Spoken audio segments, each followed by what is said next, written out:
Have you ever heard the amazing story of a man who wrestled with God and won? A man whose 12 sons became the leaders of an entire nation. This is the complete story of Jacob, a journey of rivalry, trickery, divine encounters, and redemption. Jacob's life was full of ups and downs. He took Esau's blessing, worked 14 years to marry the love of his life, wrestled with God and was renamed Israel, and favored his son Joseph, who later became a ruler in Egypt. His story is filled with surprises, betrayals, miracles, and powerful lessons that still matter today. But did you know Jacob's story isn't just about ancient history? It's a powerful example of faith, endurance, and God's plan for his people. Here's something to think about. Why did God choose Jacob, a deceiver, and turn him into a great leader? How did Joseph's suffering lead to saving a whole nation? What does Jacob's story teach us about God's purpose in our own lives? Genesis chapter 50 verse 20 reminds us, "What the enemy meant for evil, God turned into good."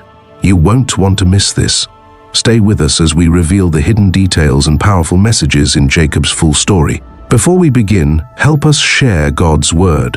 Like this video to tell YouTube this message needs to be shared.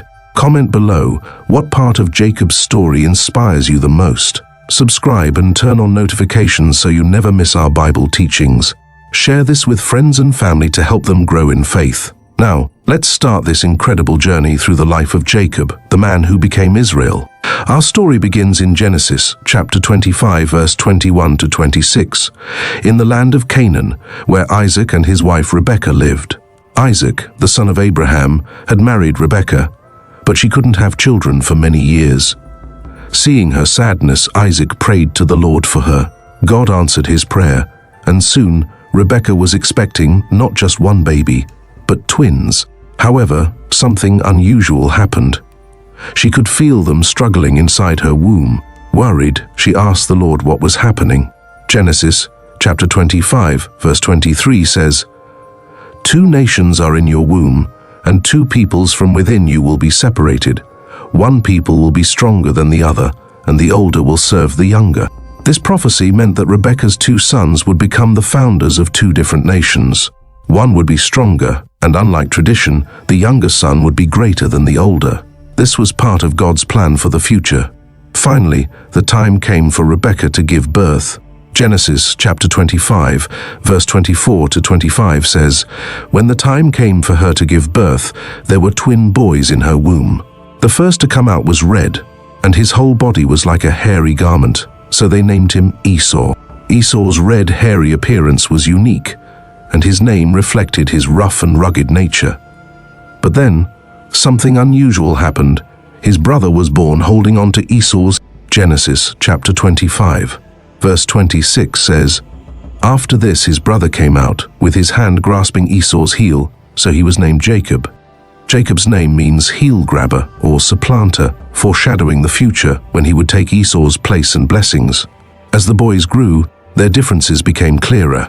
Genesis chapter 25, verse 27 says, "The boys grew up, and Esau became a skillful hunter, a man of the open country, while Jacob was content to stay at home among the tents." Esau loved adventure. He was a skilled hunter and an outdoorsman. But Jacob preferred staying home, close to family. Isaac loved Esau because he provided fresh meat from hunting, but Jacob was different. He was quiet, thoughtful, and preferred to stay home. He took care of the animals and helped with household matters. Rebekah, who saw something special in Jacob, loved him more. This favoritism later caused a lot of conflict in the family. One day, after a long hunting trip, Esau came home exhausted and starving. He saw Jacob cooking a tasty pot of red lentil stew over the fire. Genesis chapter 25, verse 29 to 30 says, "Once when Jacob was cooking some stew, Esau came in from the open country, famished. He said to Jacob, 'Quick, let me have some of that red stew. I'm famished.' That is why he was also called Edom. Jacob saw an opportunity and made it. Genesis chapter 25, verse 31 says, "Jacob replied, 'First sell me your birthright.' In ancient times, the birthright was a special privilege for the firstborn son. It gave him a double share of the family's wealth, leadership over the family, a spiritual blessing, including God's promise to continue his covenant. But Esau was impulsive and didn't value his birthright. He only cared about his hunger at that moment. Genesis chapter 25 verse 32 says, "Look, I am about to die," Esau said. "What good is the birthright to me?" Jacob made Esau swear an oath before giving him the food. Genesis chapter 25 verse 33 to 34 says, "But Jacob said, 'Swear to me first.' So he swore an oath to him, selling his birthright to Jacob. Then Jacob gave Esau some bread and some lentil stew. He ate and drank, and then got up and left. So Esau despised his birthright. At that moment, Esau gave away his future for a simple meal. He lost his place in God's plan because he acted on impulse instead of wisdom. Years later, Isaac became old, weak, and blind.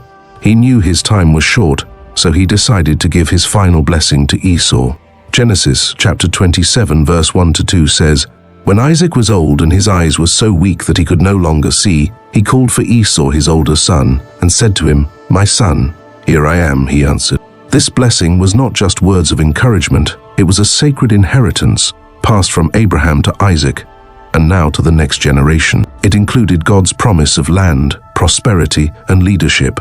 Whoever received this blessing would become the head of the family and the spiritual heir of God's covenant. Isaac told Esau to go hunt, prepare his favorite meal, and then receive the blessing. Genesis chapter 27 verse 4 says, "Prepare me the kind of tasty food I like and bring it to me to eat, so that I may give you my blessing before I die." Excited, Esau went out to hunt, unaware that Rebekah had overheard everything. She had always favored Jacob and remembered God's prophecy when she was pregnant, that the older son would serve the younger. Genesis chapter 25 verse 23. She feared that Esau would receive the blessing instead of Jacob, so she came up with a plan to trick Isaac. Genesis chapter 27 verse 6 to 7 says, "Rebekah said to her son Jacob, 'Look, I overheard your father say to your brother Esau, bring me some game and prepare me some tasty food to eat, so that I may give you my blessing in the presence of the Lord before I die.' She told Jacob to bring 2 goats so she could cook a meal just like Isaac liked. But Jacob hesitated. Genesis chapter 27 verse 11 to 12 says, "Jacob said to Rebekah his mother, 'But my brother Esau is a hairy man, while I have smooth skin. What if my father touches me? I would appear to be tricking him and would bring down a curse on myself rather than a blessing.' Rebekah was determined. She assured Jacob that everything would be fine and told him to follow her instructions. She dressed Jacob in Esau's best clothes so he would smell like Esau. She covered his hands and neck with goat skin to make them feel hairy like Esau's. She prepared the meal and gave it to Jacob, telling him to take it to Isaac. Genesis chapter 27 verse 18 to 19 says, "He went to his father and said, 'My father.' 'Yes, my son,' he answered. 'Who is it?' Jacob said to his father, 'I am Esau, your firstborn. I have done as you told me. Please sit up and eat some of my game, so that you may give me your blessing.' Isaac was suspicious. He recognized Jacob's voice but was confused because his hands felt like Esau's. Genesis chapter 27 verse 22 to 23 says, "Jacob went close to his father Isaac, who touched him and said, 'The voice is the voice of Jacob, but the hands are the hands of Esau.' He did not recognize him, for his hands were hairy like those of his brother Esau, so he blessed him. Even though he had doubts, Isaac ate the meal and gave Jacob the blessing meant for Esau. Genesis chapter 27 verse 28 to 29 says, "May God give you heaven's dew and earth's richness and abundance of grain and new wine. May nations serve you and peoples bow down to you. Be Lord over your brothers, and may the sons of your mother bow down to you. May those who curse you be cursed, and those who bless you be blessed." With this blessing, Jacob had now received both the birthright and God's promise. Just as he left, Esau returned from his hunting trip, eager to receive his father's blessing. Genesis chapter 27 verse 31 to 32 says, "He too prepared some tasty food and brought it to his father. Then he said to him, 'My father, please sit up and eat some of my game, so that you may give me your blessing.' His father Isaac asked him, 'Who are you?'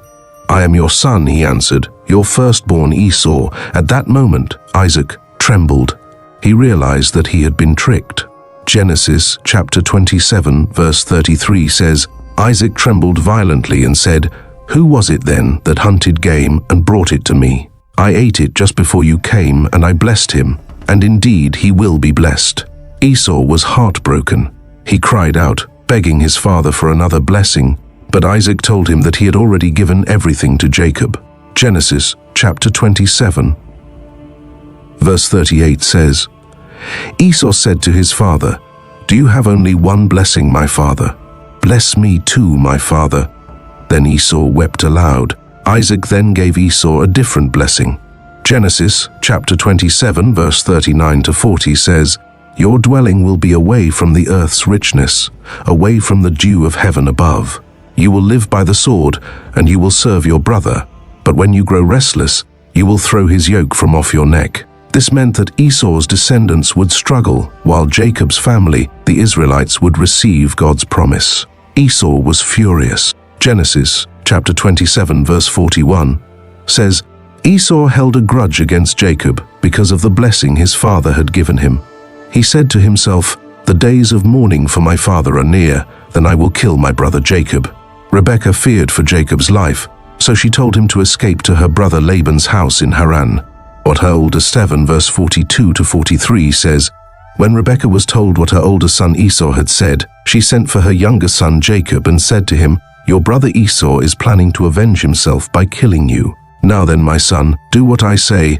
Flee at once to my brother Laban in Haran." Isaac, now understanding what had happened, also told Jacob to go to Laban and find a wife from among their relatives. Genesis chapter 28 verse 3 to 4 says, "May God Almighty bless you and make you fruitful and increase your numbers until you become a community of peoples.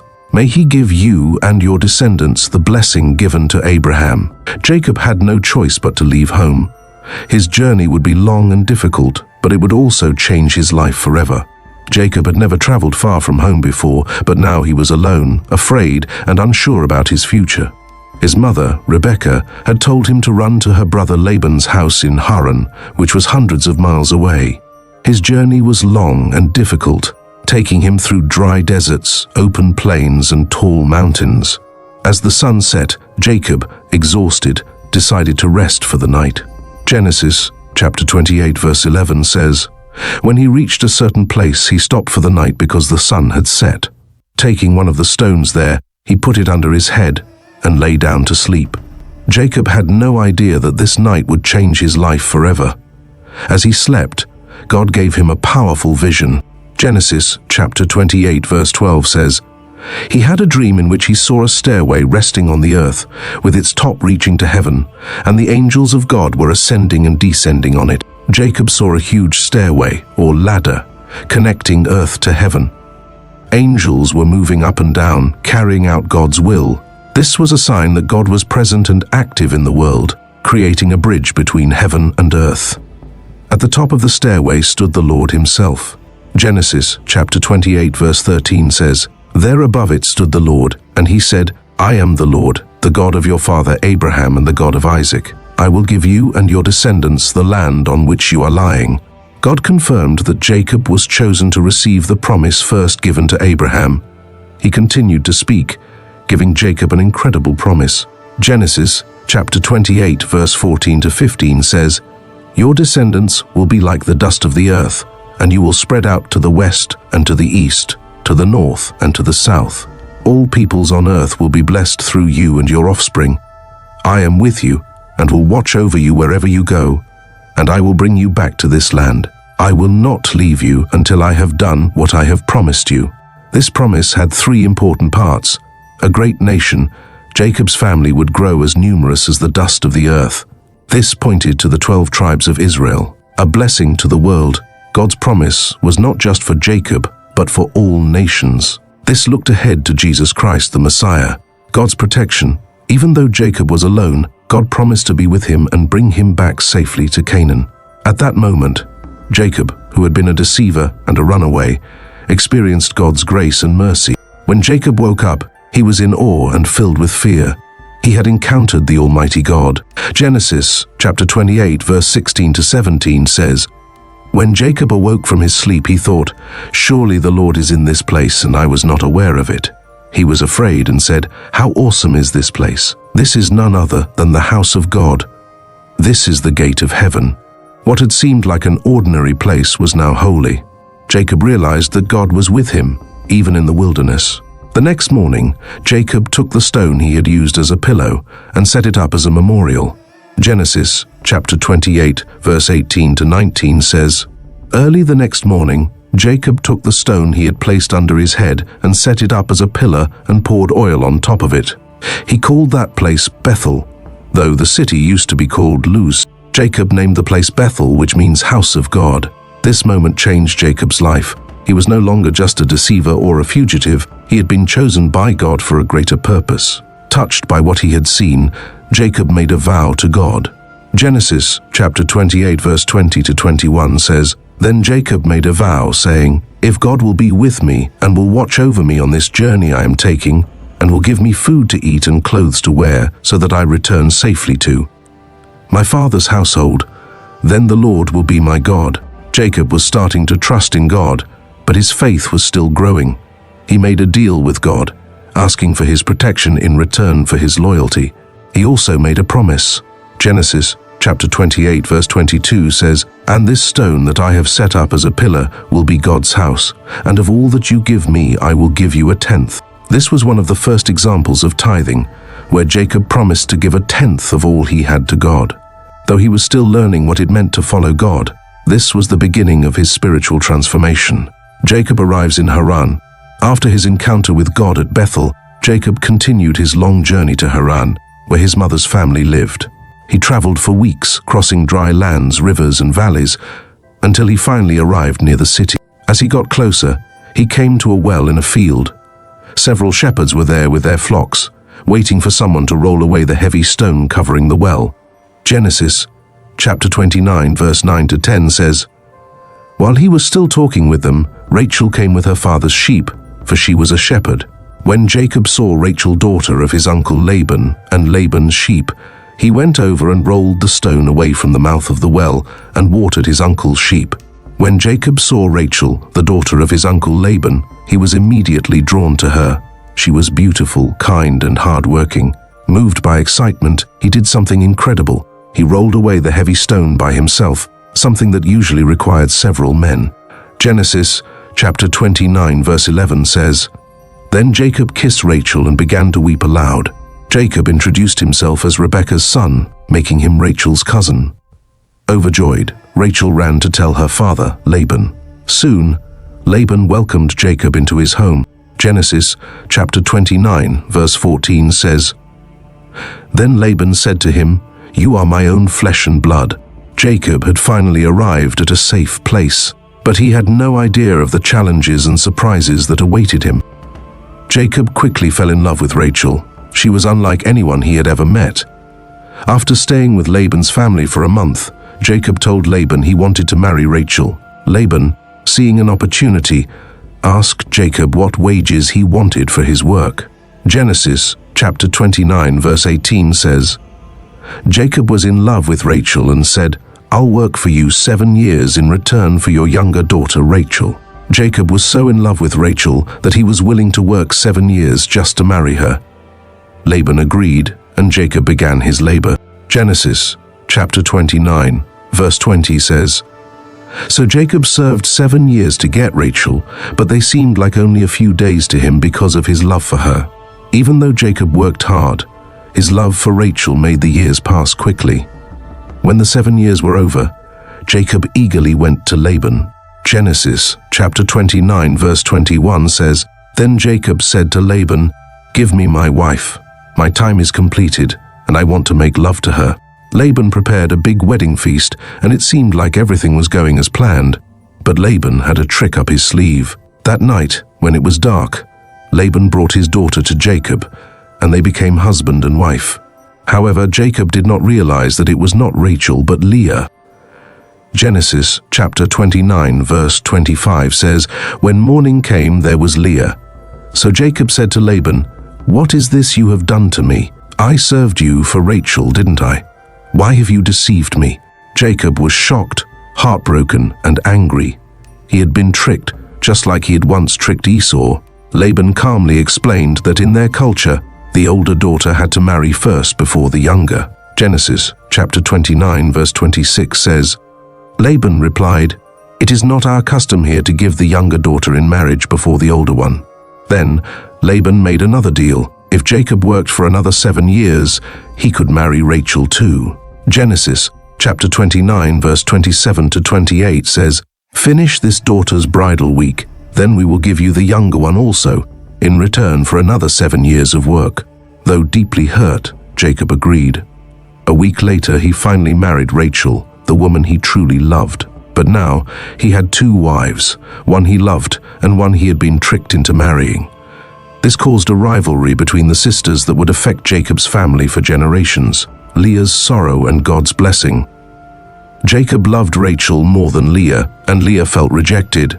But God saw her pain and gave her children, while Rachel remained unable to have children. Genesis chapter 29 verse 31 says, "When the Lord saw that Leah was not loved, he enabled her to conceive, but Rachel remained childless. Leah gave birth to 4 sons. Reuben meaning see a son, Simeon meaning one who hears, Levi meaning attached, Judah meaning praise. From Judah's family line would come King David, and eventually Jesus Christ, the Messiah. Despite Leah's hope that having children would make Jacob love her, his heart still belonged to Rachel. Rachel's struggle and God's answer. Rachel desperately wanted children but could not have any for many years. She became jealous of Leah and was heartbroken. She even told Jacob. Genesis chapter 30 verse 1 says, "When Rachel saw that she was not bearing Jacob any children, she became jealous of her sister. So she said to Jacob, 'Give me children, or I'll die.' Jacob was frustrated, knowing that only God could give her children. For years, Rachel waited and prayed. Then, at the right time, God answered her. Genesis chapter 30 verse 22 to 24 says, "Then God remembered Rachel. He listened to her and enabled her to conceive. She became pregnant and gave birth to a son and said, 'God has taken away my disgrace.' She named him Joseph and said, 'May the Lord add to me another son.' Rachel's first son, Joseph, would later become a powerful ruler in Egypt and save his family from famine. Years later, God blessed Rachel again with another son, Benjamin. But sadly, Rachel died while giving birth to him. Genesis chapter 35 verse 18 says, "As she breathed her last, for she was dying, she named her son Ben-Oni. But his father named him Benjamin." Jacob was heartbroken. He had loved Rachel deeply from the moment he first met her, and losing her was one of the most painful moments of his life. Jacob prepares to face Esau. After 20 years in Haran, Jacob had become a wealthy man. God had blessed him with wives, children, servants, and livestock. But despite his success, he still carried a heavy burden. He had left home many years ago because his brother Esau wanted to kill him. Now, God commanded Jacob to return to Canaan. Genesis chapter 31, verse 3 says, "Then the Lord said to Jacob, 'Go back to the land of your fathers and to your relatives, and I will be with you.' Jacob obeyed and set out on the journey with his large family and all his possessions. As he got closer to home, he received terrifying news. Esau was coming to meet him with 400 men. Genesis chapter 32 verse 6 to 7 says, "When the messengers returned to Jacob, they said, 'We went to your brother Esau, and now he is coming to meet you, and 400 men are with him.' In great fear and distress, Jacob divided the people who were with him into 2 groups. Jacob panicked. Was Esau still angry? Was he coming for revenge? In his fear, Jacob turned to God in prayer. Genesis chapter 32 verse 9 to 11 says, "Then Jacob prayed, 'O God of my father Abraham, God of my father Isaac, Lord, you who said to me, "Go back to your country and your relatives, and I will make you prosper," I am unworthy of all the kindness and faithfulness you have shown your servant. Save me, I pray, from the hand of my brother Esau, for I am afraid he will come and attack me." Jacob humbled himself before God, admitting that he needed God's help to survive. Jacob sends gifts to Esau, hoping to calm Esau's anger. Jacob sent many gifts ahead of him, hundreds of goats, sheep, camels, cows, and donkeys. hoping this would soften Esau's heart. Genesis chapter 32 verse 20 says, "For he thought, I will pacify him with these gifts I am sending on ahead. Later, when I see him, perhaps he will receive me." But even after doing this, Jacob was still afraid. That night he sent his family, servants, and possessions across the Jabbok River while he stayed behind, alone. Then, something extraordinary happened. Genesis chapter 32 verse 24 says, "So Jacob was left alone, and a man wrestled with him till daybreak. Out of nowhere, a mysterious man appeared and began wrestling with Jacob. This was no ordinary fight. It lasted all night long. Jacob was strong, but he could not defeat his opponent. At the same time, the man could not overpower Jacob either." Genesis chapter 32 verse 25 says, "When the man saw that he could not overpower him, he touched the socket of Jacob's hip so that his hip was wrenched as he wrestled with the man. With just one touch, Jacob's hip was dislocated. At that moment, he realized this was no ordinary man. He was wrestling with someone divine." Genesis chapter 32 verse 26 says, "Then the man said, 'Let me go, for it is daybreak.' But Jacob replied, 'I will not let you go unless you bless me.' Even though Jacob was in pain, he refused to give up. He held on to the man, desperate for a blessing. This was not just about physical strength, it was about seeking God's approval and favor. Genesis chapter 32 verse 27 says, "The man asked him, 'What is your name?' 'Jacob,' he answered. Jacob spoke his own name, a name that meant deceiver or trickster. But God was about to give him a new identity. Genesis chapter 32 verse 28 says, "Then the man said, 'Your name will no longer be Jacob, but Israel, because you have struggled with God and with humans and have overcome.'" Jacob had spent his whole life fighting. He tricked Esau, deceived Isaac, and outwitted Laban. But now he had wrestled with God himself. At that moment, God changed his name to Israel. The name Israel means one who struggles with God and prevails. Jacob had been humbled, broken, and transformed. He was no longer just a deceiver. He was now a man of faith, chosen to lead God's people. Jacob, realizing he had encountered a divine being, asked for his name. Genesis chapter 32 verse 29 says, "Jacob said, 'Please tell me your name.' But he replied, 'Why do you ask my name?' Then he blessed him there." Jacob never got an answer, but he knew the truth. He had wrestled with God himself. Genesis chapter 32 verse 30 says, "So Jacob called the place Peniel, saying, 'It is because I saw God face to face, and yet my life was spared.'" Jacob had come face to face with the Almighty, and it changed him forever. He had wrestled, he had endured, and he had received a blessing from God. Now Jacob, now called Israel, was no longer the same man. Joseph, the favorite son Jacob, had 12 sons, but he loved one more than all the rest, Joseph. Joseph was the firstborn of Rachel, the wife Jacob loved most, and he was born when Jacob was already old. Because of this, Jacob treated Joseph differently from his other sons. Genesis chapter 37 verse 3 says, "Now Israel loved Joseph more than any of his other sons because he had been born to him in his old age, and he made an ornate robe for him. This robe, often called the coat of many colors, was a symbol of Jacob's deep love for Joseph. It wasn't just an ordinary piece of clothing, it was a luxurious robe that signified honor, leadership, and special status.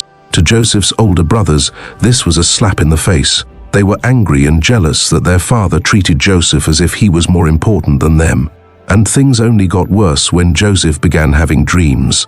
Joseph had 2 prophetic dreams that showed he would one day rule over his family. Genesis chapter 37 verse 6 to 7 says, "He said to them, 'Listen to this dream I had. We were binding sheaves of grain out in the field when suddenly my sheaf rose and stood upright, while your sheaves gathered around mine and bowed down to it.'" His brothers were furious when they heard this. Genesis chapter 37 verse 8 says, "His brothers said to him, 'Do you intend to reign over us? Will you actually rule us?' And they hated him all the more because of his dream and what he had said. But then Joseph had another dream.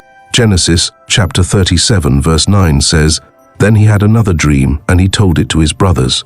'Listen,' he said, 'I had another dream. And this time the sun and moon and 11 stars were bowing down to me. Even Jacob was surprised and questioned him. Genesis chapter 37 verse 10 says, "What is this dream you had? Will your mother and I and your brothers actually come and bow down to the ground before you?" Though Jacob corrected Joseph, he wondered about the meaning of the dreams. But Joseph's brothers were jealous and angry. They wanted to get rid of him. Joseph's brothers betray him one day. Joseph's brothers saw an opportunity.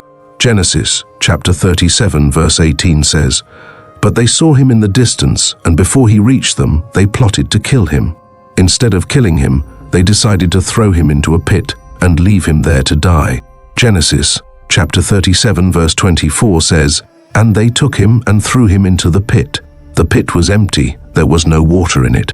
Later, as they sat down to eat, a caravan of Ishmaelite traders passed by on their way to Egypt. Genesis chapter 37 verse 28 says, "So when the Midianite merchants came by, his brothers pulled Joseph up out of the cistern and sold him for 20 shekels of silver to the Ishmaelites, who took him to Egypt. To cover up their crime, they took Joseph's special coat, dipped it in animal blood, and told their father Jacob that a wild animal had killed him. Jacob was heartbroken." Genesis chapter 37 verse 34 to 35 says, "Then Jacob tore his clothes, put on sackcloth, and mourned for his son many days. All his sons and daughters came to comfort him, but he refused to be comforted." Jacob believed his beloved son was gone forever, but God had a greater plan. Joseph's journey in Egypt. In Egypt, Joseph was sold to Potiphar, an officer of Pharaoh. Because God was with Joseph, he succeeded in everything he did and was soon promoted to a high position in Potiphar's house. But then, Potiphar's wife falsely accused Joseph of wrongdoing, and he was thrown into prison. Even in prison, God was with Joseph, and eventually he was given the chance to interpret Pharaoh's dreams. Genesis chapter 41 verse 39 to 40 says, "Then Pharaoh said to Joseph, 'Since God has made all this known to you, there is no one so discerning and wise as you. You shall be in charge of my palace, and all my people are to submit to your orders.'" Joseph was promoted to second in command of all Egypt, responsible for managing the nation's food supply during a great famine. Joseph's brothers come to Egypt back in Canaan. The famine was severe. Jacob and his sons were running out of food, and when they heard Egypt had grain, Jacob sent his sons to buy food. They had no idea that the ruler they would meet was actually their long-lost brother, Joseph. Genesis chapter 42 verse 8 says, "Although Joseph recognized his brothers, they did not recognize him. Joseph tested his brothers to see if they had truly changed. Then, in a moment of joy and emotion, he revealed his true identity with tears of happiness."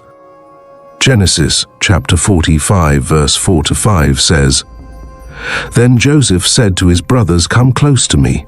I am your brother Joseph, the one you sold into Egypt. And now, do not be distressed, and do not be angry with yourselves for selling me here, because it was to save lives that God sent me ahead of you.'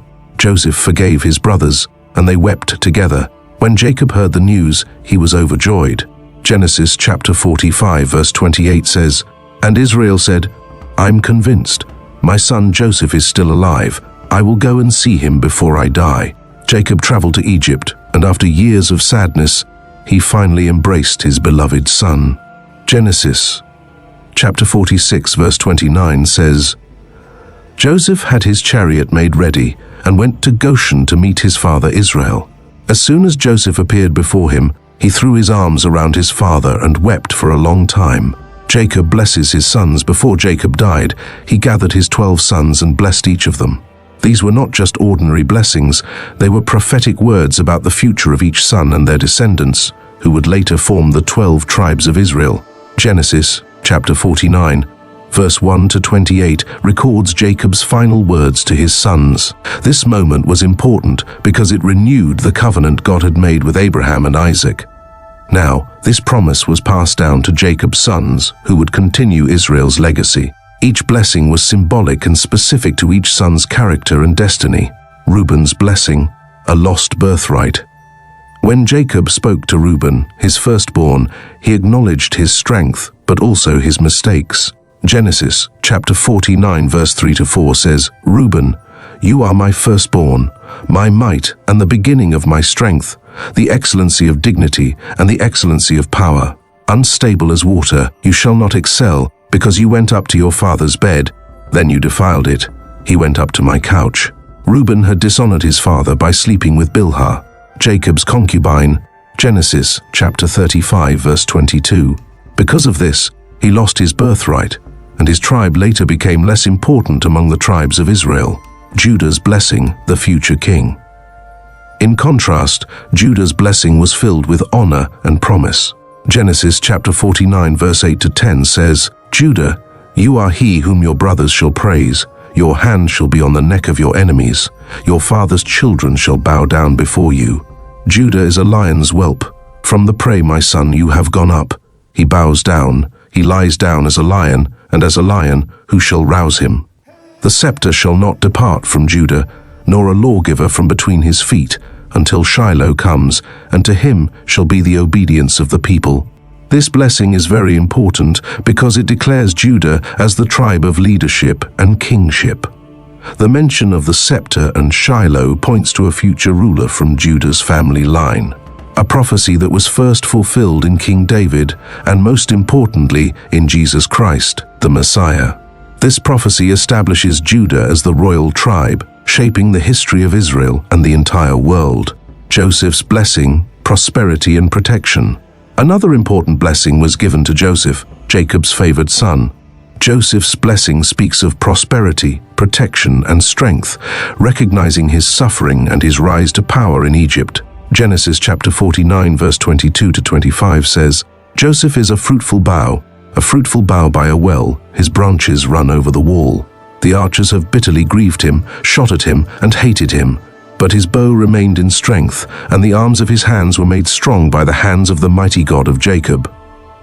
From there is the shepherd, the stone of Israel, by the God of your father who will help you, and by the Almighty who will bless you with blessings of heaven above, blessings of the deep that lies beneath, blessings of the breasts and of the womb. Joseph's descendants, through his sons Ephraim and Manasseh, would receive a double portion of land. This was because Jacob adopted Ephraim and Manasseh as his own sons. Genesis chapter 48 verse 5 to 6. This double portion was a special honor, showing Joseph's high status and God's continued favor on him and his children. The future of the tribes. These blessings also give clues about the future roles of the tribes of Israel. For example, Levi, along with Simeon, was rebuked for their violence in Shechem. Genesis chapter 34. However, later in history, the tribe of Levi is chosen to serve as priests in the tabernacle. Exodus chapter 32 verse 26 to 29. Even though Jacob rebuked Levi in Genesis chapter 49 verse 5 to 7, God still gave his descendants a holy calling. This shows that God's plans can transform human failures into divine purposes. Each blessing in Genesis chapter 49 reflects the character and actions of Jacob's sons and predicts the future of their descendants. These prophetic words laid the foundation for the role of each tribe in Israel's history, from the conquest of the Promised Land to the rise of the kings of Israel, the lasting impact of Jacob's blessings. These blessings still have meaning today. Each tribe had its own strengths and weaknesses, but together they formed the nation of Israel.